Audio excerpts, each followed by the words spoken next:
주님께서 여러분과 함께 요한이 전한 거룩한 복음입니다.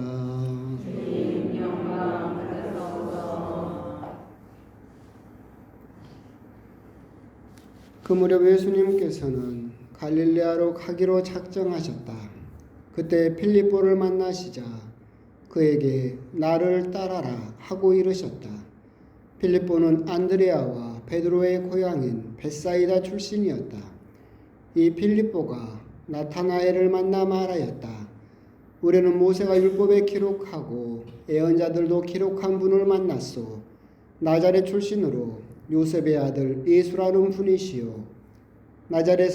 나타나엘은 필립보에게 나자렛에서 무슨 좋은 것이 나올 수 있겠소 하였다. 그러자 필립보가 나타나엘에게 와서 보시오 하고 말하였다. 예수님께서는 나타나엘이 당신 쪽으로 오는 것을 보시고 그에 대하여 말씀하셨다.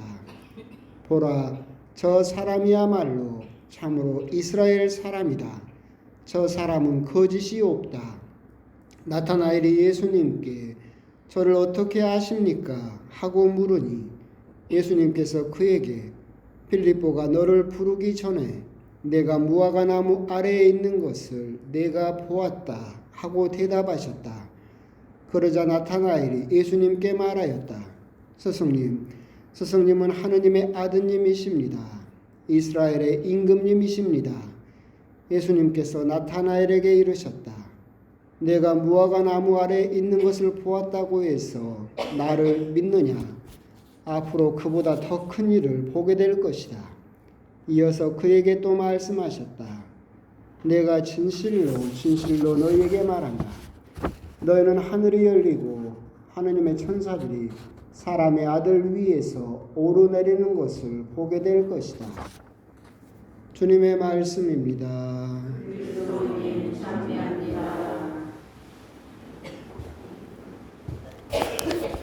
하늘의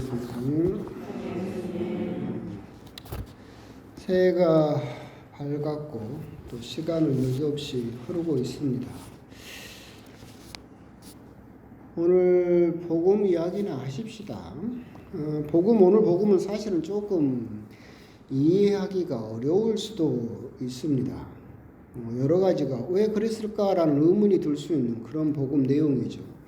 먼저 나타나엘이 이제 오늘 복음에 예수님을 빼고 주인공으로서 등장을 하게 됩니다. 나타나엘은 바르톨로메오 사도를 이야기를 하고 있고 바르톨로메오 사도의 다른 이름이 나타나엘이다라고 생각을 하시면 되겠습니다.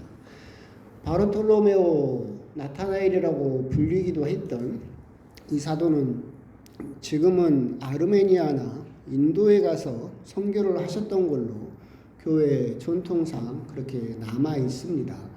하지만 거기서 선교를 하시다가 순교하셨고, 근데 순교하실 때 이제 방법이 좀 잔인하지만 살가죽이 다 벗겨져서 순교를 하셨다라고 전해지고 있습니다.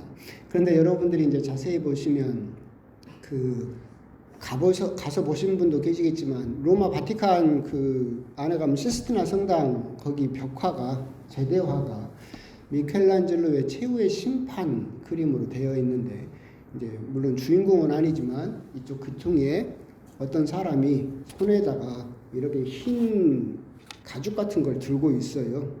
그 사람이 바르톨로메오 사도고 자기 살가죽을 들고 있는 그림으로 얼굴은 미켈란젤로 작품으로 얼굴로 되어 있다라고 보통 이야기를 하는데 그렇게 표현이 됩니다. 그래서 여러분들이 또 여러 사도들의 상징을 보게 되면 사도들을 구분하기가 어려운데 하지만 자세히 보면 그 상징물들을 하나씩 들고 있는데 바르톨로메오 사도는 손에 조각칼을 들고 있죠. 주머니 칼을 들고 있어요. 자기 살가죽을 벗겼던 칼. 하여튼 그래서 바르톨로메오 사도가 나타나엘이다라고 그렇게 생각을 하시면 되겠습니다. 이제 복음을 쭉 가다 보면 나자렛에서 무슨 좋은 것이 나올 수 있겠소라고 나타나엘은 이야기를 하지만 사실은 성경적으로 보면 나자렛은 저번에 김민수 신부님하고 히브리어 잠깐 배웠죠.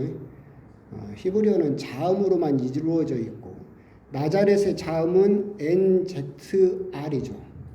이것이 고스란히 똑같이 어디에 쓰였느냐면 나지르하고 같은 어근을 이루고 있습니다. 그래서 그렇게 이해할 수도 있습니다. 나자렛에서 무슨 좋은 곳이 나올 수 있겠소 하지만 예수님이 나지르인이다라는 그런 의미로도 해석을 하는 경우가 많이 있습니다. 그러면서 이제 재밌는 부분이 그거죠. 나타나엘이 오니까 예수님께서 먼저 보시고 저 사람이야말로 참으로 이스라엘 사람이다. 저 사람은 거짓이 없다라고 먼저 말씀을 하시니까 나타나엘이 저를 어떻게 아세요? 그러니까 네가 필립보에게 필립보가 너를 부르기 전에 무화과 나무 아래 있는 것을 내가 보았다. 그러자 나타나엘이 갑자기 고백을 하죠. 하느님의 아드님이십니다. 이스라엘의 임금님이십니다. 이게 뭐 그렇게 크게 뭐 기적도 아니고 뭔데 이렇게 갑자기 나타나엘이 나자렛에서 뭐 중량이 있겠소라고 그렇게 코웃음 치던 나타나엘이 갑자기 그렇게 고백을 하게 되었던가, 이런 부분들이 오늘 복음에서 조금 이해하기가 어려운 그런 부분이기도 하겠죠. 결국은 이제 무화과 나무 아래 있는 것을 보았다. 무화과 나무는 이스라엘 민족을 상징으로 하고 여러 가지 선악과를 상징한다라고도 하고 여러 가지 이야기를 하지만 오늘 복음에서는 결국 그겁니다. 이제 그 당시 예수님 당시에 그 율법은 즉 성경을 공부하는 사람들이 이제 회당에서 많이 하기도 했지만 이스라엘 사람들은 집이 방 한 칸 구조로 되어 있기 때문에 집에서 성경 공부를 하려고 하는 사람들은 시끄러워서 못하니까 이제 더위를 식힐 수 있는 무화과 나무 아래에서 공부를 하는 경우가 많이 있었습니다. 나타나엘 뿐만이 아니라. 그런데도 나타나엘은 거기에서 예수님을 고백하게 되는데 왜 그런 고백이 됐을까라고 하면 앞부분에가 있겠죠. 참으로 이스라엘 사람이다. 저 사람은 거짓이 없다라고 예수님께서 이야기를 하십니다. 그러니까 많은 사람들이 율법학자들이나 성경학자들이 무화과 나무에서 공부를 했겠죠. 성경을. 하지만 예수님께서 나타나엘을 보면서 저 사람은 거짓이 없다라고 하신 것을 보면 다른 사람들은 결국은 성경을 공부하는 목적이 있었겠죠. 다른 사람에게 가르친다거나 아니면 자기가 똑똑하다는 것을 드러낸다거나 성경을 많이 알고 싶다거나 아는 척을 한다거나 많은 것들을 어떤 목적을 가지고 어떤 율법 교사가 된다거나 랍비가 된다거나, 지금 쉽게 말하면 우리 아이들이 지금 공부하는 목적은 뭡니까? 좋은 대학 들어가서 출세하는 거, 그러죠. 많은 사람들 역시도 그렇게 성경을 공부를 했겠죠. 근데 나타나엘은 거짓이 없다라고 하는 것은 정말 순수하게 하느님을 알고 싶어서 무화과 나무에서 성경 공부를 했던 것으로 보입니다. 그러니까 성경을 연구하는 그 마음가짐, 자세를 하느님께서, 예수님께서 보셨다. 그렇기 때문에 거짓이 없다. 저를 어떻게 아십니까? 그런 마음가짐이나 자기의 속마음까지도 들여다보는 예수님에 대해서 감탄을 했기 때문에 결국은 자기가 기다리고 있던 그리스도가 바로 예수님이시다라고 고백하는 그런 경지에 이르지 않았나라는 생각이 듭니다. 물론 몰라요. 모릅니다. 그냥 우리가 이렇게 갑작스러운 변화가 이러해서 변화가 일어났을 것이다라고 우리 역시도 공부를 하면서 그렇게 결론을 내릴 수 있겠지만 정말로 그래서 나타나엘이 그렇게 갑자기 회개를 했는가, 그건 나중에 우리가 하느님 나라 가서 물어보면 알 수 있는 부분이고, 지금 현재는 여기까지가 우리가 고민할 수 있는 해답이지 않을까라는 생각이 듭니다. 결국 나타나엘의 급격한 어떤 회심은 다른 사람이 성경을 공부를 할 때 어떤 목적을 가지고 성경이나 율법을 수단화했을 때 나타나엘은 정말로 하느님 나라를 기다리는 순수한 마음으로 성경을 공부하는 그 마음가짐을 예수님께서 먼저 알아보셨기 때문에 나타나엘의 그런 고백이 나오지 않았나라고 생각이 듭니다. 그 모습을 보고 나타나엘이 고백을 하고 놀라니까 예수님께서 또 왜 그런 거 가지고 놀라느냐, 너는 더 큰 일을 보게 될 것이다. 하늘이 열리고 하느님의 천사들이 사람의 아들 위에서 오르내 내리는 것을 보게 될 것이다 라고 예수님께서 말씀을 해주십니다. 이건 또 이제 앞부분과 연관이 되는데, 저 사람은 참으로 이스라엘 사람이다 라고 말씀을 하시는데, 여러분들이 이제 성경에 관심을 가지고 있으면 이 말씀이 어디서 나오느냐라고 한다면 그 창세기에 나오죠. 야곱에게, 여러분 들어보셨나요? 야곱의 사다리. 야곱이 이제 자기 형에게 되돌아가는 과정에서 나중에 거기를 돌을 베고 잠을 자다가 꿈을 꾸죠. 환상을 봐요. 거기가 베텔이라고 나중에 이름이 되는데, 그 창세기를 보면 땅에서 하늘까지 층계가 연결이 되고 하늘의 문이 열리고 그 위로 천사들이 오르락내리락 하는 것을 보죠. 이 구절이 똑같이 그렇게 되어 있죠. 너희는 하늘이 열리고 하느님의 천사들이 사람의 아들 위에서 오르내리는 것을 보게 될 것이다. 야곱이 그때 환상으로만 보던 하느님의 나라, 천국의 문이 열리는 것을 너희들은 이제 직접 보게 될 것이다. 그것이 현실이 될 것이다 라고 말씀을 하고 계시죠. 저 사람은 참으로 이스라엘 사람이다. 여러분도 알고 계시겠지만 야곱이 나중에 야복강에서 하느님의 천사와 씨름을 하다가 이름을 다시 봤죠. 뭐라고 봤습니까? 이스라엘이라고 봤죠. 그래서 나타나엘을 향해서 저 사람은 참으로 이스라엘 사람이다. 그래서 그 야곱이 봤던 환시가 실제로 이루어지게 될 것이다 라고 하는 것을 그렇게 연결지어서 예수님께서 이야기를 하고 계신다. 그 구절에서 또 재밌는 부분은 이겁니다. 야곱의 사다리에서 야곱이 봤던 환상과 다른 것이 뭐가 있느냐면, 여러분들이 곰곰이 보면 야곱의 환시에서는 야곱의 이제 사다리라기보다는 층계죠. 땅에서 하늘까지 층계가 이어지고 천사들이 오르락내리락 하는 것을 봤다라고 야곱은 이야기를 하지만, 예수님께서는 뭐라고 이야기를 하시느냐면 층계가 아니라 사람의 아들 위에서 오르내리는 것을 보게 될 것이다. 그러니까 너희는 하늘이 열리고 하느님의 천사들이 천국의 계단 위에서 오르내리는 것을 보게 될 것이다 라고 한다면 야곱이 봤던 환상하고 똑같죠. 근데 예수님 뭐라고 말씀하시는 거예요? 층계가 아니라 사람의 아들 위에서 오르내리는 것을 보게 될 것이다. 그러면 결국 예수님이 뭐라는 이야기예요? 층계라는 이야기죠. 땅과 하늘을 이어주는 층계. 그러니까 이제 그 옛날에 우리 한국 선교 성인들이 예수님을 부르던 호칭 중에 사다리가 있었어요. 예수님을 사다리라고도 호칭을 했거든요. 그런 걸 보면 지금 우리보다도 성경을 더 많이 알고 있는 것 같아요. 사다리라고 부른 것처럼 결국 예수님께서 나는 길이요, 진리요, 생명이다. 나를 거치지 않고서는 아무도 하늘에 들어가지 못할 것이다. 결국은 층계계, 즉 당신이 하늘로 가는 길이다. 사람의 아들 위에서 예수님을, 그랬기 때문에 여러분들은 하늘로, 즉 천국으로, 하늘나라로 들어가기 위해서는 누구를 받고 가야 돼요? 예수님을 받고, 예수님이 문이다. 예수님이 길이다. 내 자신이 바로 길이요 문이다라고 하는 것을 또한 우리들에게 알려주고 계신다라고 그렇게 생각을 하시면 되겠습니다. 그래서 오늘 복음은 전체적으로 봤을 때 약간의 조금의 의문점이 있지만 또 흡족하진 않겠지만 그런 식으로 이해를 하시면 좋겠습니다. 그러면서 이제 제가 오늘 여러분과 묵상을 하고자 하는 부분은 앞부분에 있는 것입니다. 필립보가 나타나엘에게 와서 보시오 하고 말하였다라고 하고 있습니다. 오늘 복음은 요한복음이고, 요한복음은 와서 보시오, 와서 보아라, 이걸 굉장히 또 자주 쓰기도 하지만 중요한 국면에 씁니다.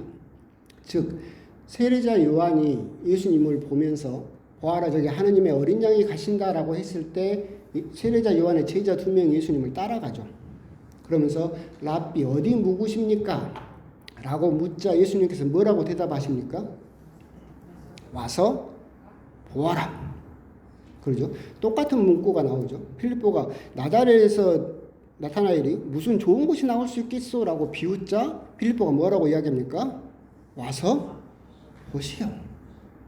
누구 말 듣지 말고 당신이 와서 직접 경험하고 당신이 선택하시오, 결정하시오라고 그렇게 이야기를 하고 있습니다.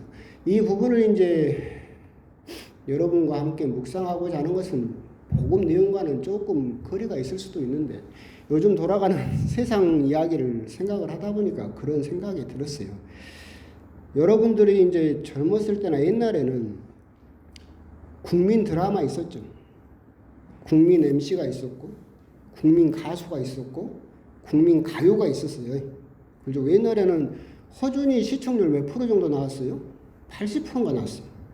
그 당시에는 우리나라에서 허준 안 보면 뭐예요? 왕따였어요. 그러니까 무슨 말이냐면 TV 채널도 몇 개 안 됐었고 신문도 몇 개 안 됐어요.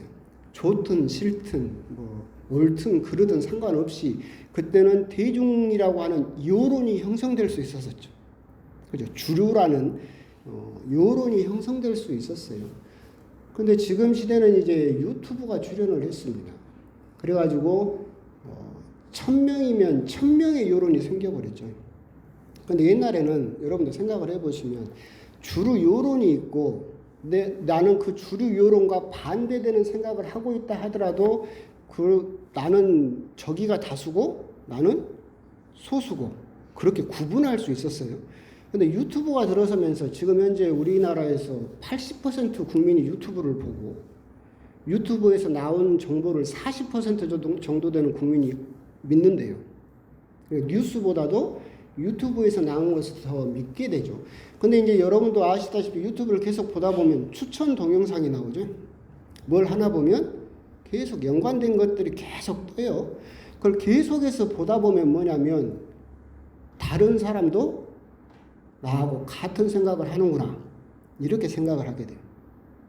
옛날에는 나하고 다른 생각을 하는 사람들이 뉴스에 나오고 신문에 나오니까 나하고 생각이 다른 사람들이 저렇게 많구나라는 것을 인식할 수 있었는데 이제는 유튜브는 내가 보고 싶은 것만 보고 듣고 싶은 것만 계속 듣다 보면 여기에 점점 젖어들게 되면 나와 같은 생각을 하는 사람이 많구나. 이제 이걸 이제 보통은 집단 집중되는 거 그걸 뭐라 하는데 그러니까 어떤 생각을 가진 사람이 어떤 집단에 소속되게 되면 그 주장이 더 강해지는 거예요. 더 굳어지고 그렇게 되다 보니까 이제 옛날과는 다르게 어떻게 생각을 하느냐면 내가 생각하는 것이 다수예요. 그죠? 그리고 나하고 다른 생각을 하는 사람들이 오히려 소수라고 생각을 해버려요. 그럼 여기에서 뭐가 발생하느냐면 혐오가 생겨요. 혐오라고 하는 것은 다수가 소수에게 하는 거예요. 그죠? 많은 사람들이 일부분의 소수의 사람에게 보통 혐오를 하죠. 나쁜 일이긴 하지만. 그런데 이제 옛날에는 그렇기 때문에 혐오가 그렇게 크게 우리 눈에 드러나지 않았었는데 방금 말씀드린 것처럼 이제는 1000명이면 1000명이 자기 의견이 다수라고 생각을 해버려. 그럼 나하고 생각이 다른 사람들은 다 혐오 코드가 발동되는 거예요. 왜? 우리가 다수라니까? 나하고 생각이 다른 너는 소수야. 그럼 내가 너를 혐오해도 아무 문제가 없어. 왜? 내가 대중의 여론이니까. 그죠? 그래서 여기 있는 사람들도 계속 유튜브를 보다 보면 마약처럼 중독이 돼요. 그래서 자기가 다수 생각을 하고 있다고 해서 그렇기 때문에 나하고 생각이 다르면 다 손가락질을 하고 혐오를 해버리는 거예요. 이번에 칼도 똑같죠. 칼부림도. 이제는 객관적인 진리나 객관적인 가르침의 힘을 잃어버렸어요. 그래서 자기가 믿고 있는 믿음, 자기가 믿고 있는 생각이 그게 정답이고 그게 옳다라는 세상이 돼버렸죠. 세상 천지에 나하고 생각이 다르다라고 해서 다른 사람을 칼로 찔러도 된다는 생각이 통용되는 사회가 언제 있었습니까? 없어요. 객관적인 가르침과 객관적인 진리가 온전하다. 내 생각은 주관적이고 저 생각이 더 객관적이다라는 생각을 할 수 있으면 다른 사람을 칼로 찌른다는 것이 부당하고 나쁜 일이라는 것을 알 수 있어야죠. 근데 그렇게 빠져버리니까 그런 유튜브 같은 마취되는 도파민 중독에 빠져버리니까 내가 다수고 우리가 여론이에요. 근데 나하고 다른 생각을 하는 저 사람은 내가 혐오해도 되는 거죠. 그러면 이 생각이 극단적으로 하면 혐오하는 대상은 어떻게 해야 돼요? 제거해야 돼요. 그래서 다른 사람을 칼로 찔러도 전혀 부끄러워하지 않는 그런 세상이 되어버리지 않았나. 그래서 지금 세상이 이제 1000명이면 1000명의 다른 사람을 서로 혐오하는 그런 사회가 되어버리는 것 같아요. 근데 왜 이런 말씀을 드리냐면 오늘 복음에서 우리가 곰곰이 묵상해야 될 것이 와서 보시오. 예수님께서도 제자들에게 와서 보아라 라고 말씀을 하시죠. 곰곰이 생각을 해보십시오. 유튜브에서 나에게 추천 동영상으로 계속해서 나에게 들려주는 그것은 내 생각입니까? 그 사람 생각입니까? 그죠? 여러분들이 가서 봤어요? 직접 가서 만지고 그러는 것이 아니라 소극적으로 그냥 나에게 쏟아지는 정보를 그런가 보다라고 무조건적으로 받아들이지 말고 가서 보는 정성, 이게 정말로 맞는 말인지, 이게 정말로 다른 사람들에게 모두 동의하는 대중적인 여론인지, 이게 객관적인 사실인지, 그것을 우리들이 검증할 수 있어야 되겠다.